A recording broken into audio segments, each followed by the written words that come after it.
Hi, Steve. Oh, Hey, hi. Jim. Hi, Dave. Hi. Good to see you, sir. All right. Well, three guys talking about records. You want to talk about some records? Yeah, three guys with graying hair talking about records.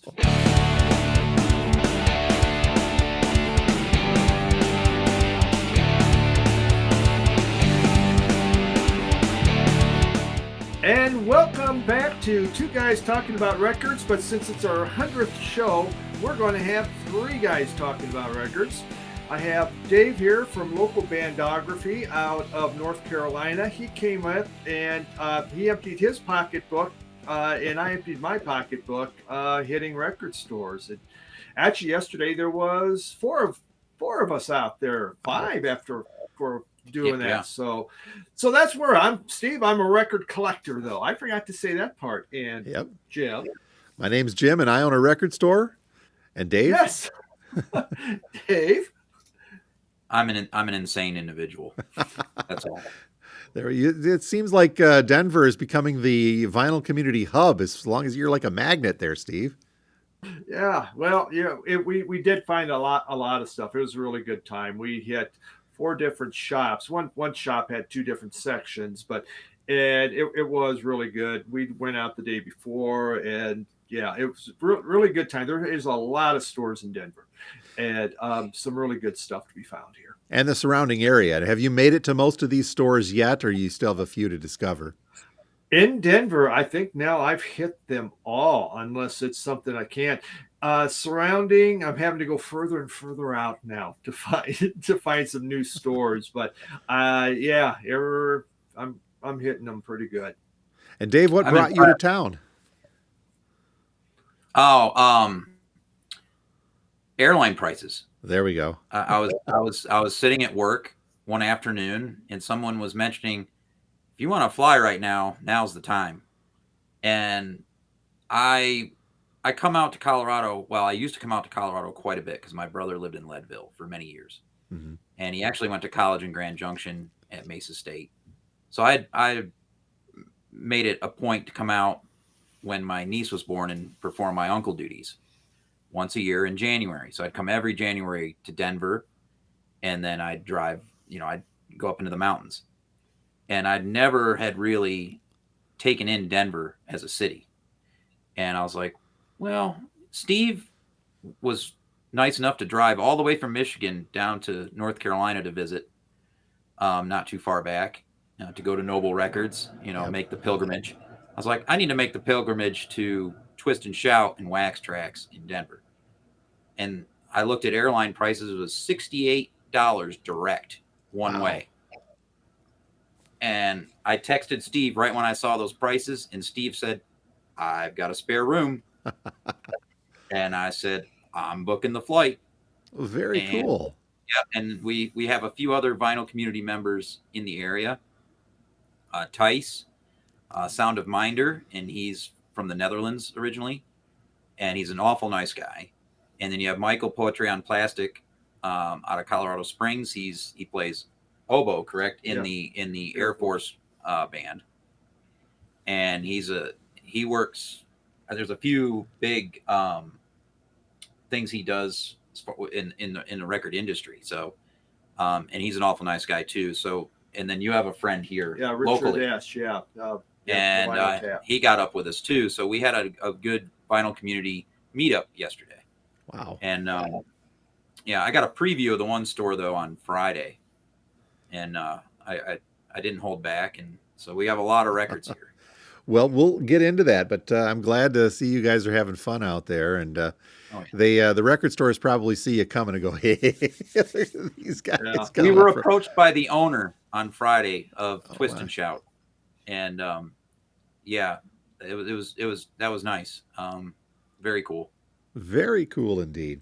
Well, you guys are hinting at it, so yeah, this is the Vinyl Community Podcast. Well, one of many, of course, but our two guys, me and Steve, and every week we do talk about our pickups, the things that we bring into the collection, and I guess we should probably get rolling on that if we want to keep this episode under 2 hours today, right? Yeah, I'm not going to show everything I have. We'll just show some of it, and I'll go really quick with it because All there right. was a lot. So, Okay, what you got, Steve? yeah, this I can't pronounce most of it, Jim. Uh-oh. You'll text me the list? Yeah, I'll text you. Alcest. Alcest, Spiritual Instinct, and kind of a dark wave, I guess. This was put in my hands, so where a little dark wave. Black. No, it's I don't know. I don't know how to describe it. It's pretty good. It was in the metal section, but it's not really metal to me. Maybe has some metal leanings. It sounded good. We sampled it here. All right. Well, we'll get that on our list today too. Michael put a lot of these in his hands. Yeah. Okay. Yes. And Steve willingly accepted. Yeah, I did. So we have here Taiko Ohonuki. You got it. So yeah, Jim. More kind of Japanese pop. Again, Michael, Poetry on Plastic. He's very well rounded. He goes, "This is really, really good."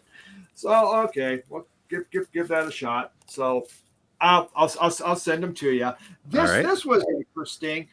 This is Speed, Glue, and Shinky, and this is considered the Led Zeppelin of Japan. This came out in the early 70s and is rated as one of the best hard rock albums out of Japan. This reissue, and it was really good. This is very, very good. It sounds like an American band. It doesn't sound like a Japanese band. Yeah. Because we played some of it, and it's ranked up there with Flower Traveling Band Satori as the best ever rock record out of Japan. Wow. Okay. The vocalist sounds like something straight out of the 70s out of the U.S. It's an excellent record. Then Dave brought this and gave it to me. William Onyeberg. Onyeberg. It's an original out of from Africa. Nigeria. Yeah. He does a lot, especially with organs and synths and stuff like that. Very big. I have a couple of his albums, but I've never had an original, so really cool label. Okay. And remember how I said, with the new collection, I'm going to stay ahead. I'm not doing one-hit wonders, right? Yep. Of course, I showed Blue Swede. Was it last week? Yep. This week, it's Looking Glass of Brandy. He couldn't resist. No, I couldn't resist. This was such a big part of my growing up. It really was huge. We sang in choir. I mean, I had it memorized. Brandy's good. The rest of it's whatever. It's 70s kind of, softer a little bit. But you know what? It was good. Remember AM radio. When you could find them in bargain bins? Those days are gone. The guy checking him out at the counter gave him a compliment on finding that record because he says he doesn't see it very often anymore. Had to dig deep into the shelves. It was the original hype sticker on it. Wow. Very cool. Then just two more. Hako Yamasaki, kind of Japanese folk, dark, I guess darker lyrics is what you would say. Again, put in my hands, just like I know anything about any Japanese music, but it was really cool to get some of this stuff and be able to listen to it. And so something different. And then Dave threw this one in my hands. 100 Flowers. 100 Flowers. Very much kind of post-punk. My vibes was like Wire. Definitely has a Wire type feel to it. Okay. So that's all I'm going to show. There was. Okay. Sadly, there's more. Let's save it for the weeks to come. Yeah. And Dave, you did pretty well too, I'm assuming, right? I have an enormous amount of records here I found in Denver. I'm a jazz collector, and I only bought 2 total jazz records, and that's it. Everything else is all over the map. I didn't really find a lot of jazz in Denver for my tastes, so I get into the further out free jazz type stuff. But I found a lot of records. Some of these you're gonna have to edit out because of the covers, right? Just forewarning. But I'll go through what's in this box.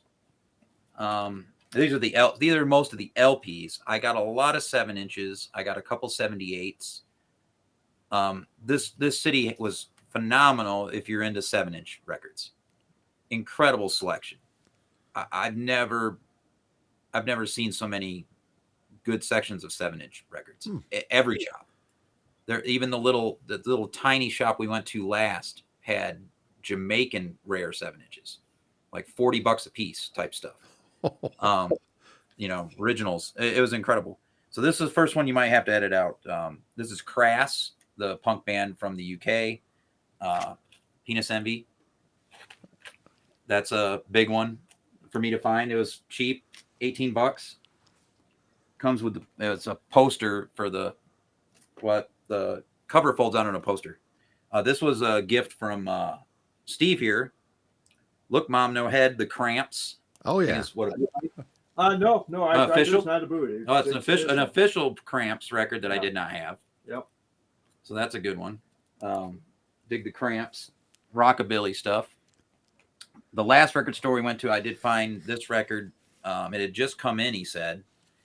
This is a guitar player, Egberto Gismonti, with Nana Vasconcelos, Brazilian, on ECM. This is one jazz record that I found. It's in nice shape from 1977. So there's that.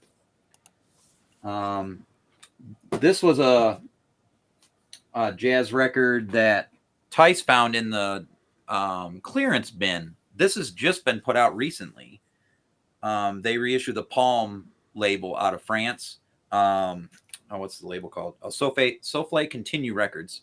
And they did this Paquita Carroll Orange Fish Tears LP reissue.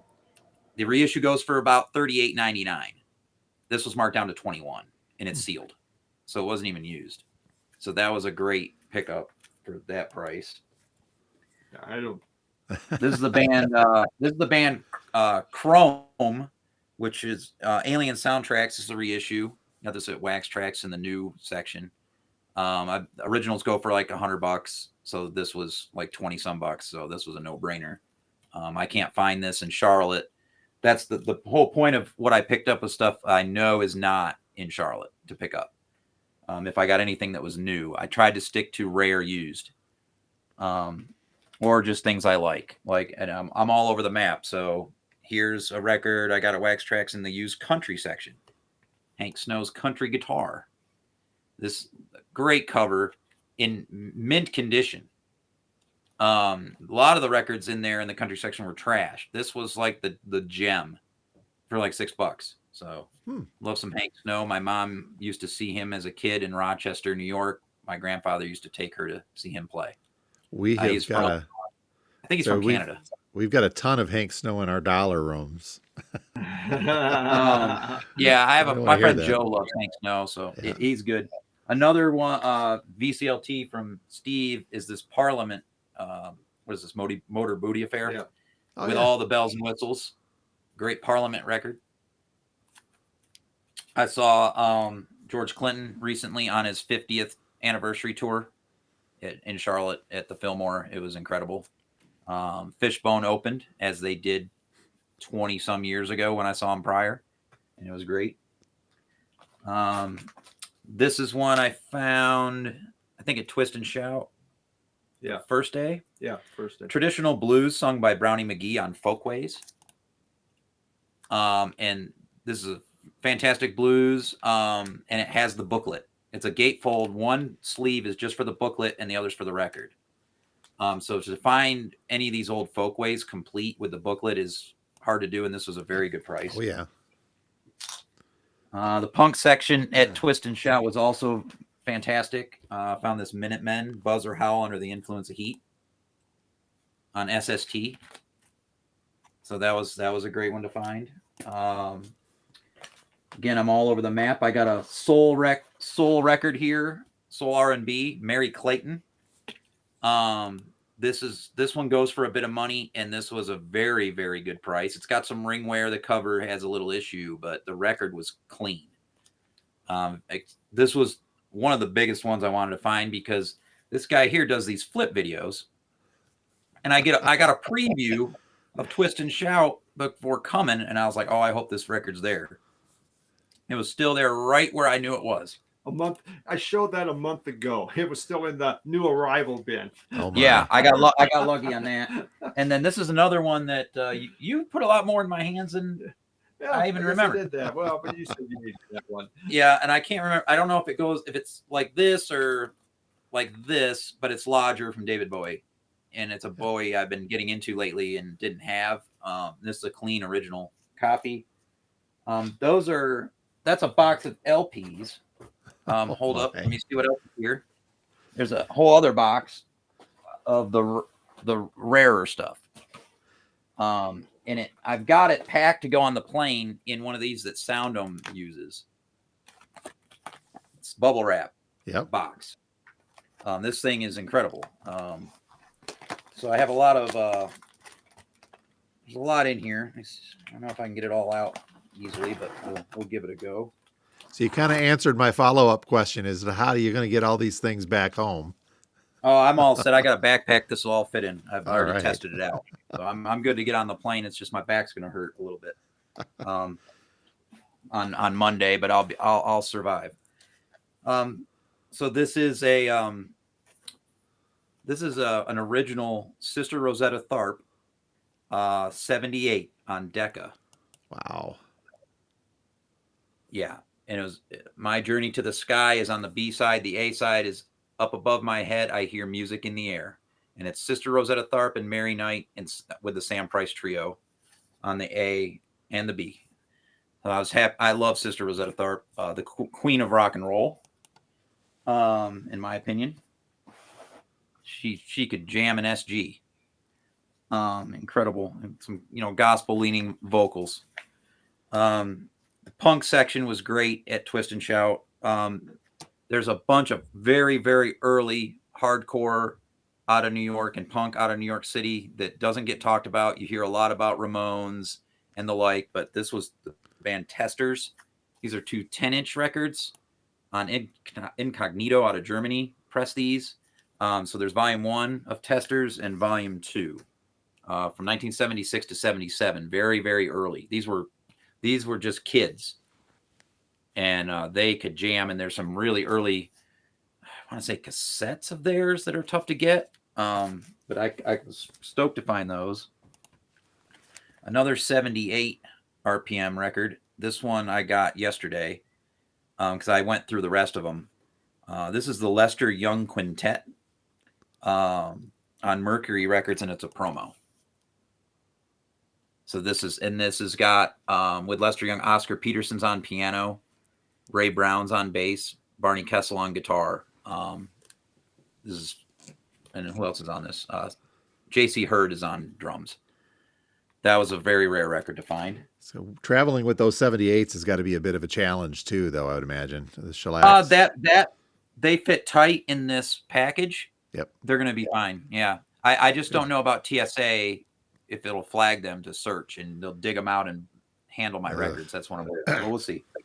I'll let them know what's going on because I've had friends travel with acetates, like Dylan from Noble Records, and he'll get all of law enforcement in the airport ascends on him because of the acetates because it's metal, yeah.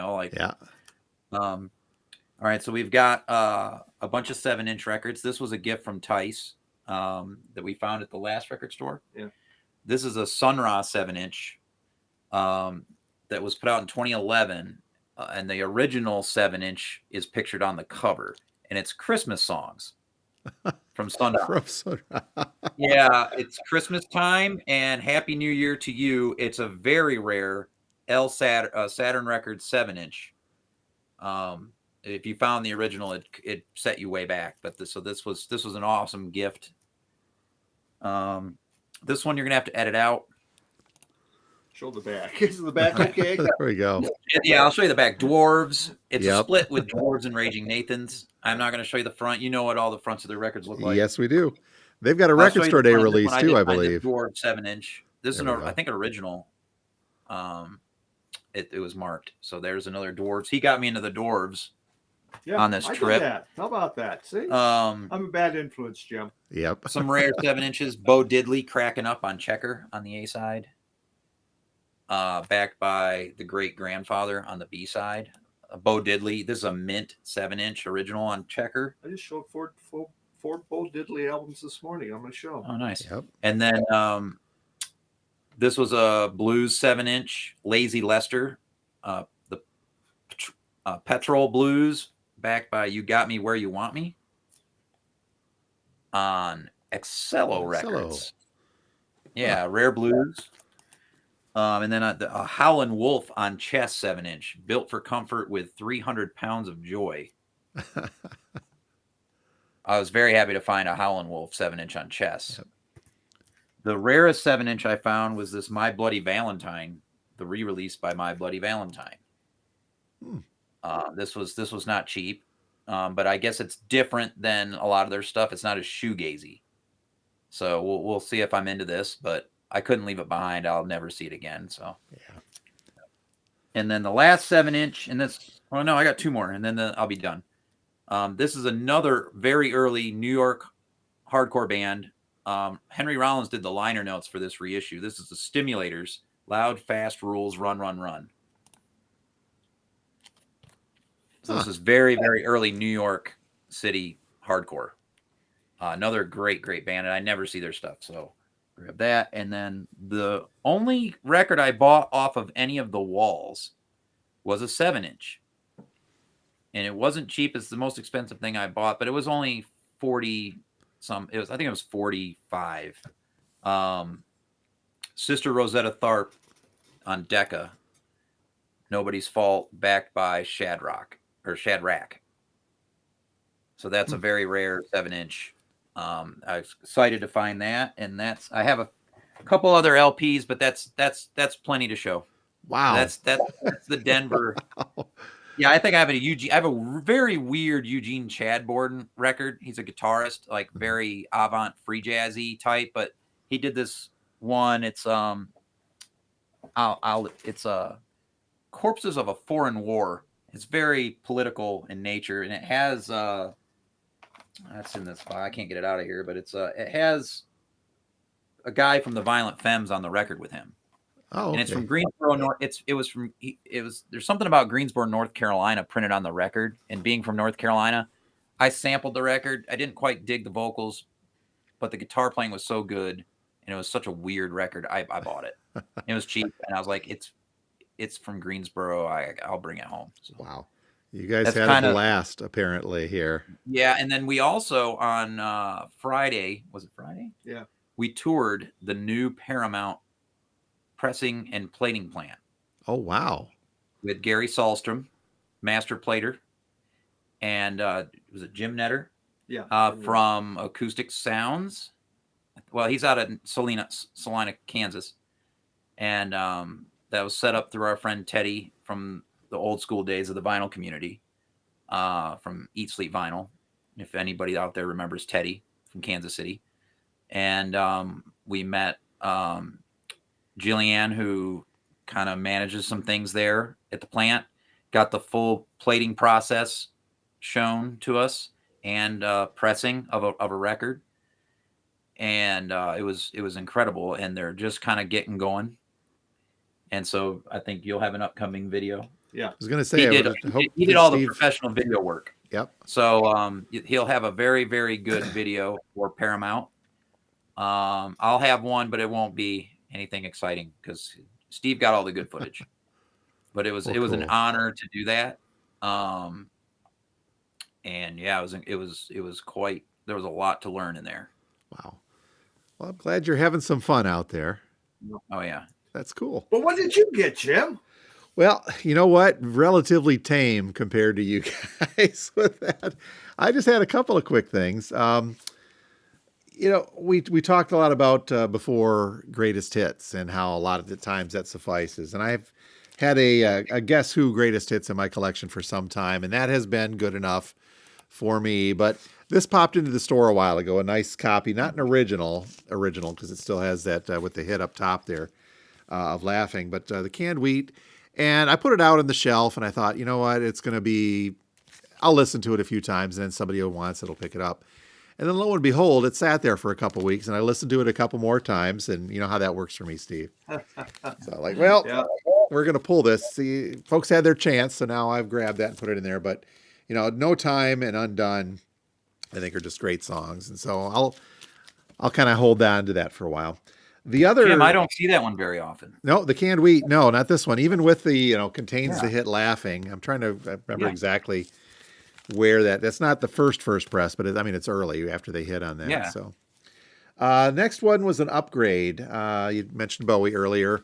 Bowie is another one for me. I like the Bowie stuff, but I'm good with greatest hits. And so Changes 1 and Changes 2 are pretty much it, with the exception of I got a copy of Pinups, the cover album, in my collection.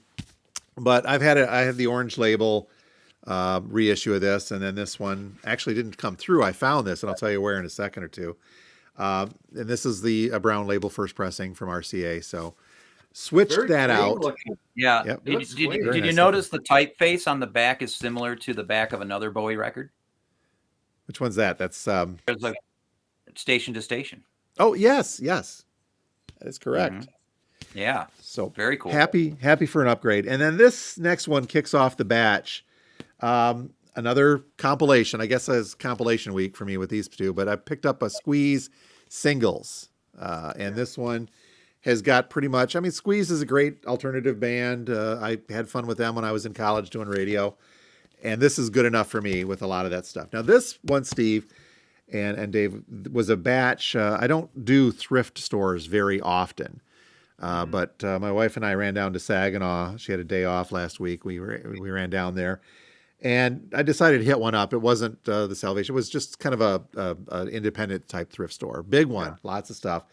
And I've been in there before, and you never find anything other than Mitch Miller and Christmas records and that kind of stuff. Just the real beat up, ugly stuff. And then lo and behold, I'm going through, and in the midst of all of those, and they didn't have that many, maybe about 100 records overall. And I came across the Style Council EP. I thought, okay, well that's kind of neat. You know, it's $1. I'll grab that and clean it up, take it back to the store. And then I started finding other ones. And out of this batch of 100, there was, the Squeeze was in there, and the Style Council.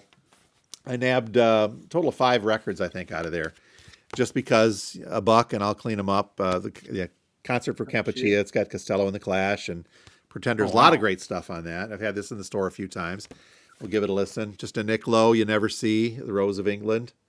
I've never seen that one. Never seen it. Yeah, kind of a neat one. I haven't listened to it yet. And then one that's on, I'm teetering on whether or not I'm going to keep this. And I've had this before, and it's a live Untouchables record. It's pretty much an EP, 6 songs, but they've got a great cover of I'm Not Your Stepping Stone on here that just absolutely jams like crazy. And, you know, they've got Freak in the Street and Free Yourself. I Spy for the FBI. So fun Great stuff cover on again. that. Yep. From my college days, but very surprised to see, even if it was just the 5 of those mixed throughout. They weren't all in one batch either. They were all spread out. So I'm like, well, I'm going to take these back with me. I'll keep 1 or 2 and we'll move a couple in the store and see what happens, just because you never see that stuff in thrift stores anymore at all, unless you're very, very lucky. There's a guy that I always watch. He's up in Canada, in Calgary. He went to a thrift store. Someone had dropped off Clash, and we're talking first pressing Clash. Wow. And he got his Clash collection. There they were, and he only paid a couple bucks. That is cool. It happens. Yeah, Not often, but it happens. No. I'm waiting for it to happen for me, Jim. It's just we're still waiting, but I don't go all the time, obviously. So. Someday there. What I always say is, to the digger go the rewards. Yeah. Yep. If you get the time and the wherewithal to do that dig through there, and sometimes you get them. So what we'll do is the same as every week. I'll put together a Spotify playlist with Steve's going to text me the names of some of these as best he can, and Dave will get yours on there too. But we'll put together a playlist so you can listen to some of these things and you can hear. I will put this one on there because Stepping Stone's great. But we'll have that on the Spotify playlist for you guys to check out. It'll be in the description on the YouTube channel and in the description on the Spotify page. And give you guys a chance so you can check that out.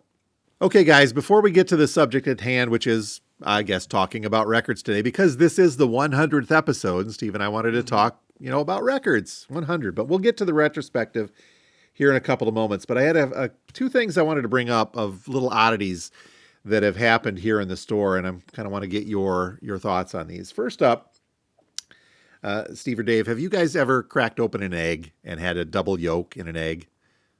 Does that happen occasionally? But it should be fun. Negative, Ghost Rider. Negative. Wow, man, that's happened. I bought one batch 6 months ago, had 2 double yolks in it. I thought I better go buy a lottery ticket. Really? In the vein of that, Quinn. what's the last week or 2 weeks ago, I forget where this came from, if they're Warner now on this, but the labels reissued pretty much all of the studio albums from Creedence Clearwater Revival. And each one of them was on a different color vinyl that kind of corresponded to the cover. And as I kind of predicted on our new release show, that whenever they do these group releases of reissues, 6, 7, all at once, rarely do they all make it out, at least to stores like ours, on time. And this was the case with the CCR. They did 7 reissues in 1 week, and only 3 or 4 of them made it out, and one was there. So this made it in the second batch, and I've got an order on this. Our friend Abby's coming in to pick it up a little later today, Steve. But it's a copy of Bayou Country, one of the new reissues. And to that double yolk story, I'm going to very carefully attempt to see if I can show you what this looks like here. Inside the shrink wrap are 2 copies of Bayou Country. I've never seen this before of all the records that come into the store. We've got one that kind of stuck together and put in on the shrink wrap. Now, weight-wise, it feels like there's 1 record in there. So my guess is it's going to be 1 record and an empty sleeve, but I can't tell. I'm trying to look in there, and I can't quite tell for sure. But I've never seen anything like this pop through, but it's kind of a neat little whoops on their part. Yeah. I sent my rep. There's an automated machine that does the shrink wrapping. Yep. So it somehow 2 stayed stuck together when it went through the machine. Yep. It'd be neat if there were 2 in there. I sent my rep a note, said, "Hey, 2 for 1." Yeah. I'll get a deal. I'll take a couple more of those, please. Yeah. Well, speaking of taking a couple more, this next one, I'm going to put this out to you guys. I've done some research on it and kind of come to a couple of conclusions of what it might be, but I'm also curious to what some of our viewers might think about this as well. A little bit of a story, so hang with me on this. I've got a customer comes into the store a lot, and he called and asked if he could bring something in for me to take a look at, knowing that I use Discogs fairly deeply and I can look stuff up. Said, bring it on by. What had happened was this customer bought a copy of Alice in Chains Unplugged online, assuming that it was going to be a bootleg. This hasn't been reissued since the 90s. Well, I take that back. There was some music on vinyl reissues of this that hit about maybe 10 years ago. I'll look that up for sure. But it hasn't been, other than the MOV, reissued on vinyl, except for unofficial copies, bootlegs. So he thought he was ordering a yellow vinyl bootleg of this Alice in Chains. And it showed up, and it was black vinyl on the inside. And he said it had a little warble on it. No big deal. He decided to order another one. But the key here is that he ordered it from another place, another different website, advertising the yellow vinyl bootleg of Alice in Chains MTV Unplugged. That one showed up. It was also on black vinyl. So now he's really perplexed. Calls me up and says he wants to bring it in for me to look at. He brought it in for me to look at and look it over. Double LP. He put it in the MoFi sleeves. Those aren't the ones that came with it. And as I'm searching around on this, it is black vinyl, and near as I can tell, this is a 1991 pressing from France. The runouts match, the pressing rings match, everything kind of matches. And let me call this up here. We'll call the page up for just a second. This is what I think it is. This is, hang on a second here as I get to my correct page. There we go. 1996. I'm sorry, I said 91. Double LP 1996 France, and never sold on Discogs, but comparable ones from Europe hit around the $500 to $600, some $700 thing. And he got 2 of these sealed, and he says that they match both specifically. He didn't bring the other one in, just the first one, to say that they do match. Now, I dug through Discogs as much as I could on there. thinking that maybe that this is a newer pressing, a newer bootleg pressing. But there are, and let me call that back up here, there are no newer bootleg pressings. If I go to Discogs here and I go to the vinyl, there's only 13 vinyl pressings of this out there from 96 on, I'm sorry. Europe, France from 96, UK from 2009. Those are bootlegs there. So the 2010 was the 2 MOV, the Music on Vinyl releases. So other than Europe and France from 96 and then the Music on Vinyls, then you get some newer bootlegs from 2003, 23, and 24. Those all have different labels than this. The only exception is a red vinyl bootleg from the Netherlands for 24, where the labels are going to match this exactly. I mean, even the pressing ring looks similar to that, but the runout is not the same. So as far as I can tell, this is indeed a 1996 French press, unless there was a bootleg that was kicked out there that did not make it into Discogs yet. And my argument on the fact that this is not a bootleg holds true, that this cover and the vinyl is pristine. It does not have kind of the telltale bootleg signs of pixelization where they blow an image up and they copy and paste it. Even the little things match, according to the French press, where there's no text under the barcode. There's no little extra text down below the MTV Unplugged logo there. So part of me wants to think that somehow our customer from 2 different places bought 2 original copies of this Alice in Chains MTV Unplugged, thinking that they were a new bootleg, but in actuality are from 1996. What are the odds of that? Yeah. Yeah, I'd always heard that the French like to be fashionably late. Maybe that applies to records too. Well, my theory is that a box of dead stock was found, and it's got out, and the sellers being you mentioned these were sealed, not used. Correct. Sealed records, that they would assume that it's the yellow, because that's probably the one that has the most listed for sale.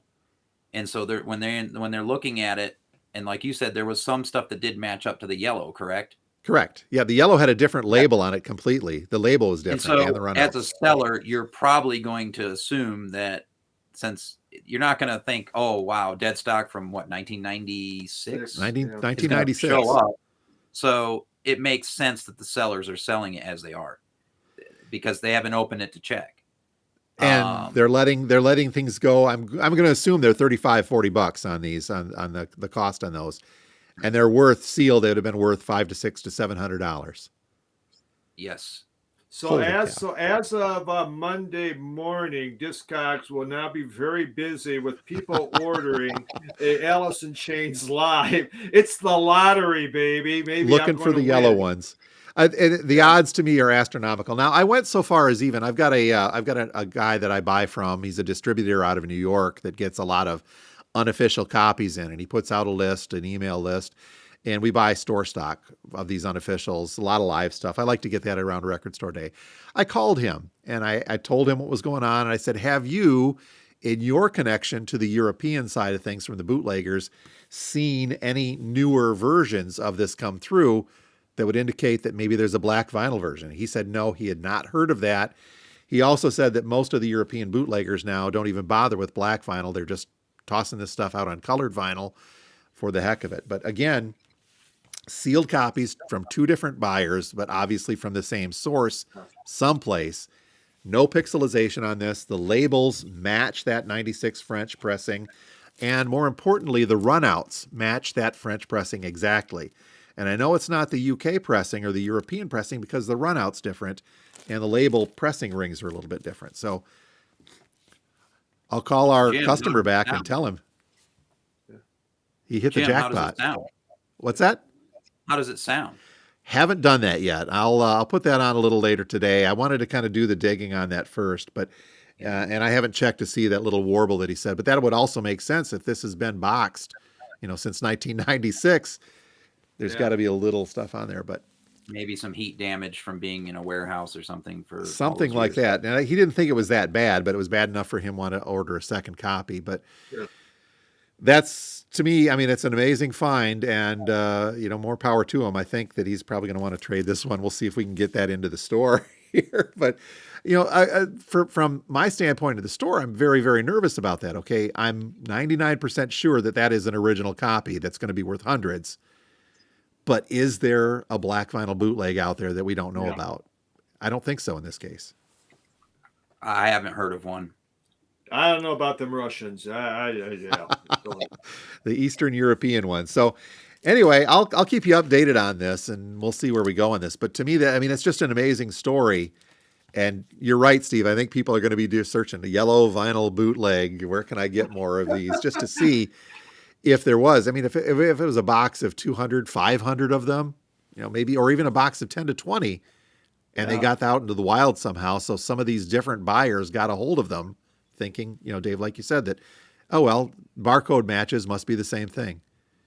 Well, they probably ordered them through distribution, and that box probably got found in distribution. And because they're sealed, everybody was probably under the assumption that they are the yellow and sent them to these sellers. And then they're going to list them as the yellow. And that's how a box of dead stock gets out. Yep. But there's been, I have some friends that they go through Sound Dome out of Italy to order a lot of records, a lot of weird records and jazz records and the like.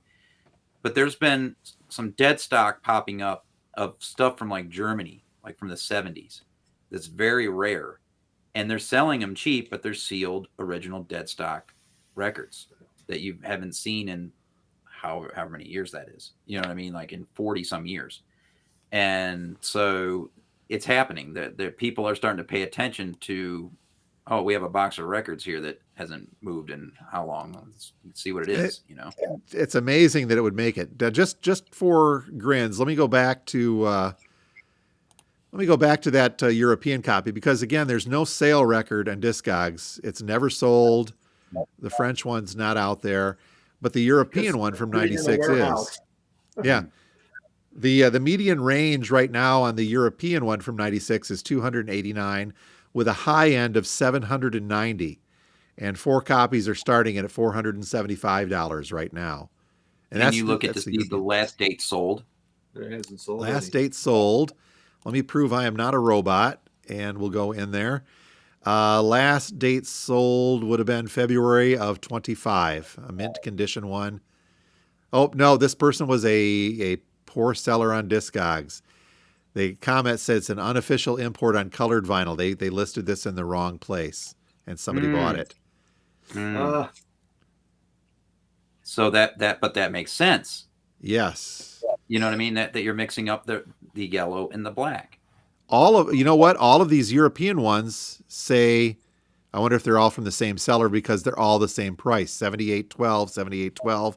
Comments, new seal. This is a 2024 import version, uncolored. Last stock in my supplier warehouse. I did not look at that earlier, but that's very interesting. Mm-hmm. That's all in the $70 range. Okay, then we get into 2024. Amazing copy, $475, $500 near mint. So late 2024 and early 25, somebody started slipping these bootleg copies for sale in the original one, which is, it's kind of a no-no on Discogs to do that. Yeah. Correct. Especially if it's used and you can see the record, it's not sealed. You can open it up and verify it. Yeah. Yeah. Okay. Well, I don't know. Wow. It could be a good one, but we'll see what happens. I'll see what our customer wants to do. Oh my God! To get 2 of them. Gee, he's sitting on something that's worth $700 and open it up. Now, here's the other thing too, is if word of this gets out, who's to say that after the distributor, that these initial sellers that think they have yellow are going to open up a ton of them? Maybe that's why that other seller opened up all those other ones, thinking that was something different. Yeah. But they're going to open up and just to see if they're yellow or black vinyl. What a week. You go to a thrift store and actually find good records. Some guy orders off Discog. It's possibly a super thing. It is some week, Jim. Yeah, and even the 2-for-1 on the CCR. Yeah, a 2-for-1. My God. The vinyl gods are smiling on people. I think I better go. Well, we'll see what I want to buy. So, all right. Well, that's fun. I'll keep you guys updated on that. But Steve, you know what? It has been a long ride on this, hasn't it? We've been doing this podcast now. I swear to God that it was only been about a year, but I went back and I think our first one was in February of 2023. Yeah. And so here we are. I'm shocked it's been 2 years. 2 years. Over 2 years. 1 week, usually. I mean, we've missed a few weeks here or there, so, when stuff gets a little busy with Record Store Day or vacation or something along those lines. We've skipped out of here and there, but 100 episodes of us doing this is just, it's amazing to me that it's held on. But I think the key is that we're just talking about records like we did before you moved away from Michigan. You'd come in every Sunday and talk about records. That's right. That's it. That's all we know, folks. Nothing more. That came down to it too. I think it was it one of my wife, maybe Kim said, you guys should just start recording your talks and put them on there. Yeah, okay. She did. Because every Sunday, go and visit Jim. Just sit down at noon. It was noon. I mean, it was like clockwork. Every Sunday, noon, there I am. When our friend Bill was around, he would come in and we would just sit there and talk about records. Bill Young? Yeah. Bill Young, yep. And Bill, we miss him dearly, but yeah, he would come in and hang out. And sadly, we didn't get this idea off the ground until after Bill was kind of gone. But yeah, I'm looking at this here. The first episode went up on February 27th, 2023. Inaugural episode where we introduced ourselves. And then episode 2, Steve, we dive right into Pink Floyd Dark Side of the Moon. Yeah. The earlier days of this, we were audio only. And I look back at that and there's a little bit of regret that we didn't jump on video because, I've got the audio video side of things. I was a radio guy, but I also worked in television. We probably could have done video, but I think we were thinking it's just easier to do audio. We're just going to do this out there, make it an audio podcast. And it wasn't until you moved away where we decided that this was going to be a video podcast because we had to use the video chat to make it connect every week anyway. Yep. And I've looked back at some of those, episodes that we did just through audio and think, that's something maybe to do again sometime so we could show the visual, what we were looking at, talking about. I mean, we do have a lot of people on Spotify that listen to this, so they'll never get that. But those on the YouTube side, which now, we're hitting broadcasts at 1,000 people at times, it's, they're there to see the records. I'm trying to remember exactly where we did the switch over and when you moved.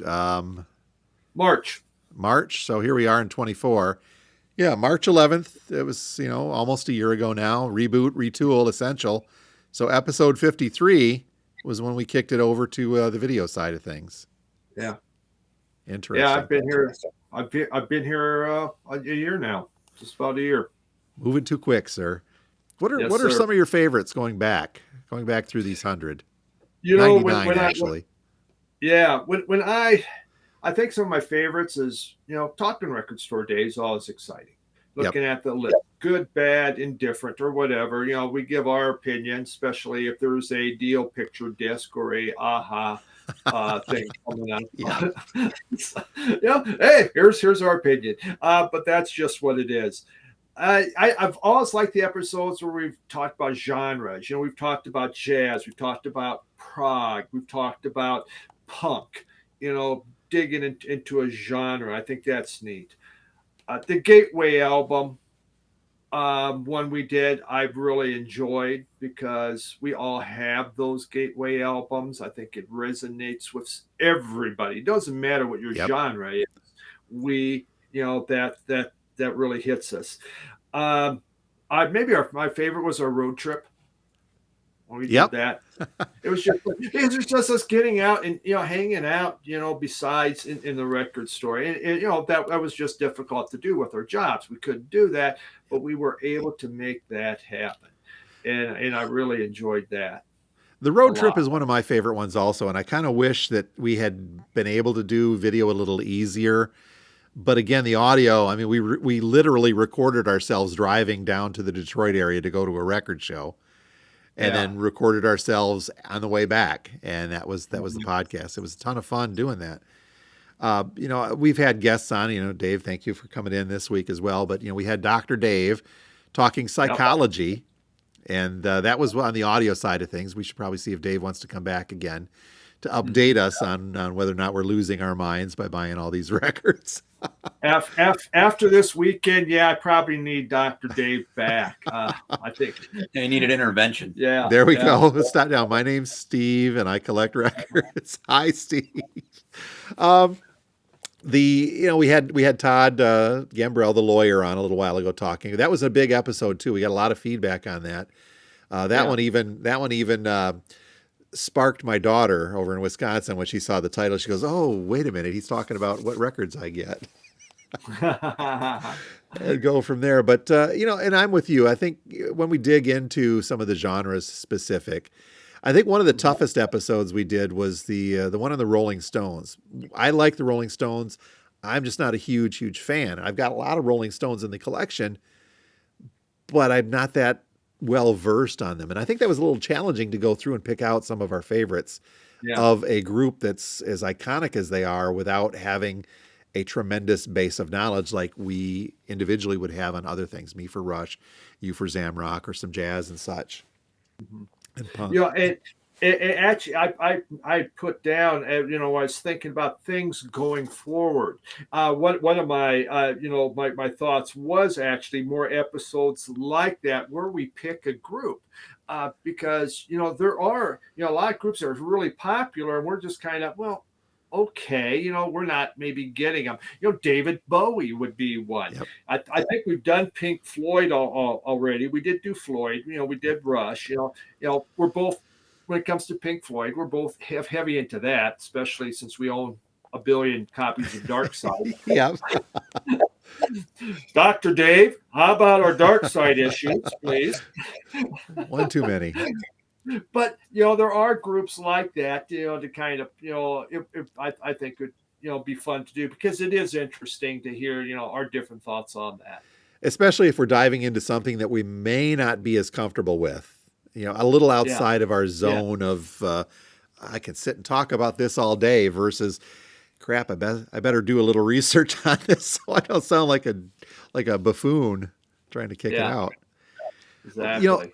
Other videos that I watch, and I'm going to be honest, they're very annoying to me, but I still watch them occasionally. As I see videos, it's not necessarily vinyl community. There's the whole subgenre in the video of reaction videos, especially where you take a younger Gen Zer, or I don't want to say millennial, but younger kids who listen to something for the first time and react to it. First time listening to Rush, first time listening to this, and then they react to it. That's kind of a big thing on YouTube. But for us, okay, I don't really remember the first time. I mean, I do sort of kind of, but the first time I listen to something, I'm enjoying it. I'm not really kind of trying to get my reaction out there for vids and clicks. So what I was thinking, Steve, maybe sometime down the line, you and I could do a reaction video of listening to Taylor Swift for the first time. There we go. Two old guys. I have a good Rush story for you Yes. to kind of go off of what you're just saying there. I can tell you about the first time I ever heard Rush. Oh, okay. So growing up in upstate New York, I was kind of only allowed to listen to country music. And being that age, I think I was 7 or 8. I can't remember how old I was. But my friend Brian Willis, I went over to his house one time because I'd get dropped off there to hang out with my buddy. And he comes out the door of his trailer and he does this number. And he pulls out 2 cassettes out of his jacket pocket. And he had AC/DC Back in Black and he had Rush Moving Pictures. And I was like, we're going to get whooped. Like, if your mom finds out that, because his family too is like, rock and roll's a no-go zone. We're going to get whooped. As hardcore as we could get was like Willie Nelson.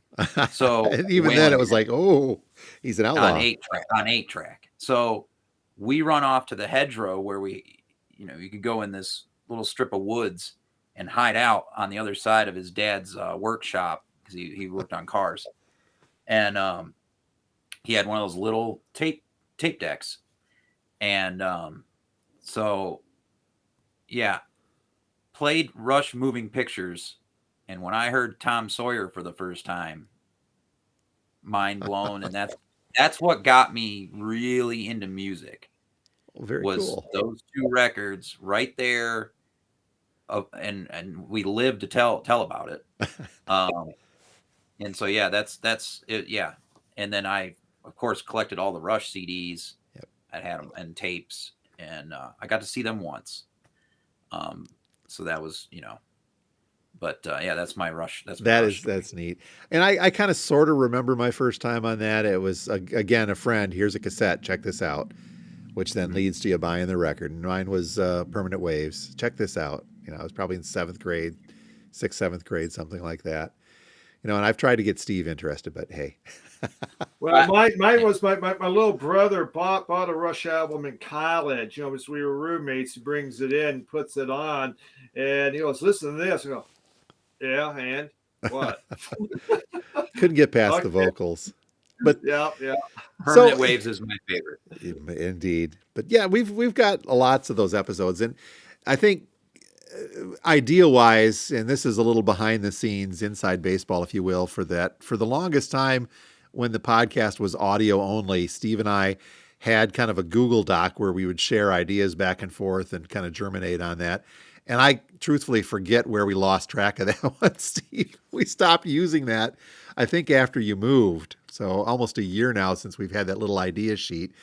And the creative process of this usually goes, I'll get my week going on Wednesdays, my Monday, Tuesday day off from the store here. I get going on Wednesdays, and usually by Thursday sometime I'll text Steve and I'll say, "Hey, any ideas?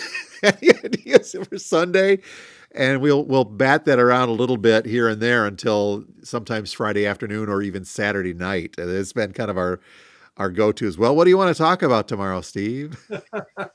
Yeah, it's well thought out, well planned, folks. We actually do research, though. We do. We do. And I mean, there's still some idea germination happening out there. Yeah. Where we'll bat around ideas for a week or two, but it's does maybe if sometimes it seems like seat of the pants when we're talking, it's because it is. That's the way it works. It's kind of how my Sunday show is. A little bit of your seat of your pants. Where do we go here? And the technology behind this too has shifted a little bit over the couple of years we've been doing that. We started off seriously with a microphone sitting right in between us. I'm sitting on my side of the counter. You'd sit on the other side. One microphone in between us, and we would talk.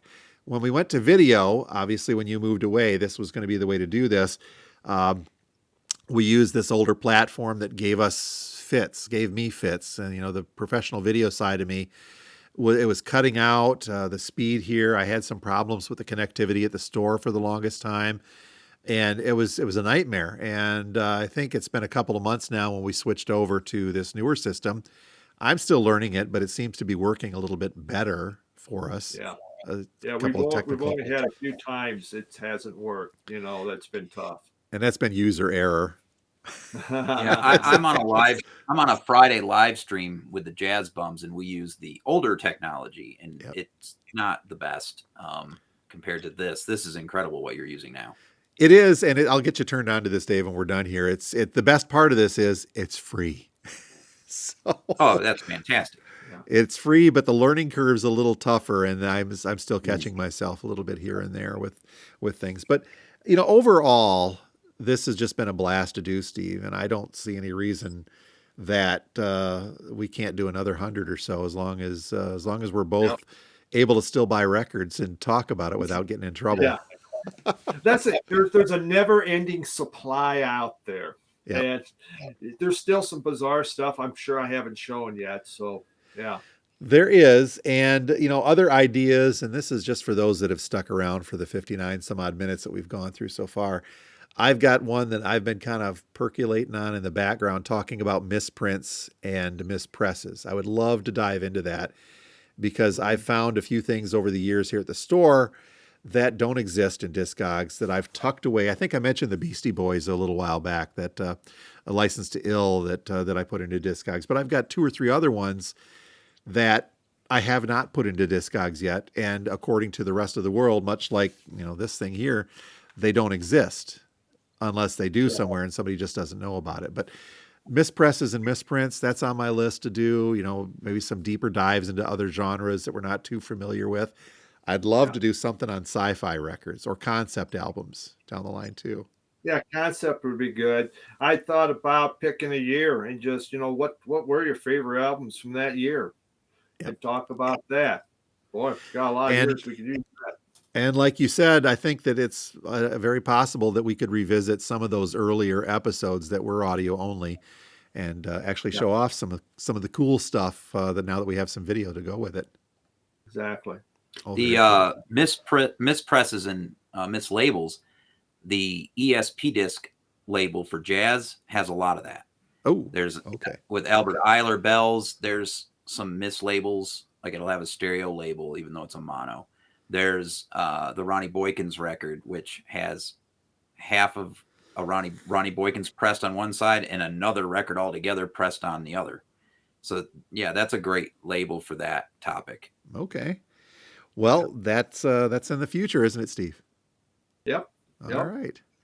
Well, so I think we'll come up that on Friday, Jim. There we go. A couple hours before. So, you know what? I think we're up on time with episode 100. This has been 2 guys, but 3 guys talking about records this week. You guys going to hit any more stores before the pilgrimage is through? We're looking at one today. Yeah, we're going to head down to Colorado Springs. There's one store. There's the one I wanted to really hit because I have another guy from Vinyl Community that wanted a couple records. I did a flip video. It goes, if you go back, could you buy those and I'll pay you for them? They're closed today, but my favorite one is open in Colorado Springs. So okay, we'll go in there. I just don't really need any more records. Me neither. Yeah. Well, none of us never do need them, do we? Yes, that's right. Yeah, we won't leave empty-handed. Yeah. There we go. We say we don't need it. We will. Speaking of future episodes, Steve, I do believe that there's some sort of event happening this year which will allow me to be in your neck of the woods. Yes, so and perhaps record store visits. Perhaps a podcast episode from the Rocky Mountain State. Yes, there we go. Yep. Lots more that info. Would be kind of cool. That would be. Well, on that note, I think we're going to wrap up the episode 100, and we'll see where this takes us with episode 101, because frankly, we don't know, obviously. So, Dave from Local Bandography, thank you so much for hanging out. I mean, you're hanging out with Steve and having a ton of fun, but thanks for hanging out with us on the podcast episode today. So until next week, my name is Jim, and I own a record store. I am Steve, and I am a record collector that has an issue.